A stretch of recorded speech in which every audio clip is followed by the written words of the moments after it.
Good morning. Today I'm going to use Max Lucado's book, God's Story, Your Story. I'm going to read a passage out of a chapter that he wrote. It says Carl McCunn, who was a Texan with a love of the outdoors, moved to Alaska in the late 1970s. He took a trucking job on the Transatlantic Pipeline where he made good money, fast friends, concocted an adventure that still stirs bewilderment in the 49th state. You see, at the age of 35, he embarked on a 5-month photography expedition in the wild. Friends describe how seriously he prepared for the quest, devoting a year to plan making and detail checking. He solicited advice and purchased supplies.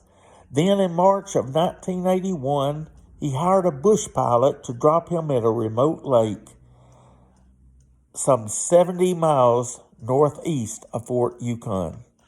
He took 2 rifles, a shotgun, 1,400 pounds of provisions, and 500 rolls of film. He set up his tent and set about his season of isolation, blissfully unaware of an overlooked detail that would cost him his life. He had made no arrangements to be picked up.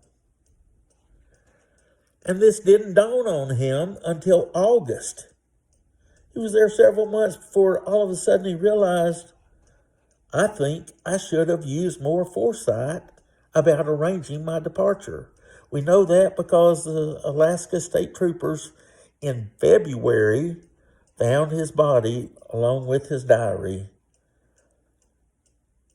where he wrote that he forgot to have someone come pick him up. By late November, he was out of food, out of strength, out of optimism. One of his final diary entries reads, "This sure is a slow and agonizing way to die." Now, I tell you this because Psalm 89 verse 48 says, "Who can live and not see death? Or who can escape the power of the grave?" You see, everyone's going to die. Death is going to come to us all. Ecclesiastes 8 verse 8 says, "No one has power over the time of their death." The geniuses, the rich, the poor, no one outruns it. No one outsmarts it. Julius Caesar died. Elvis died. John Kennedy died. Princess Diana died. We all die. Nearly 2 people every second die. More than 6,000 people an hour die.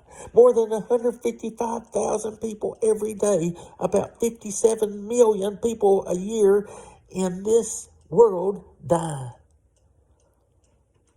The finest surgeon might enhance your life but can't eliminate your death. The Hebrew writer was blunt when he said in Hebrews 9:27, people are destined to die once. The thing is, we can prepare. Jesus beat death. He arose from the dead.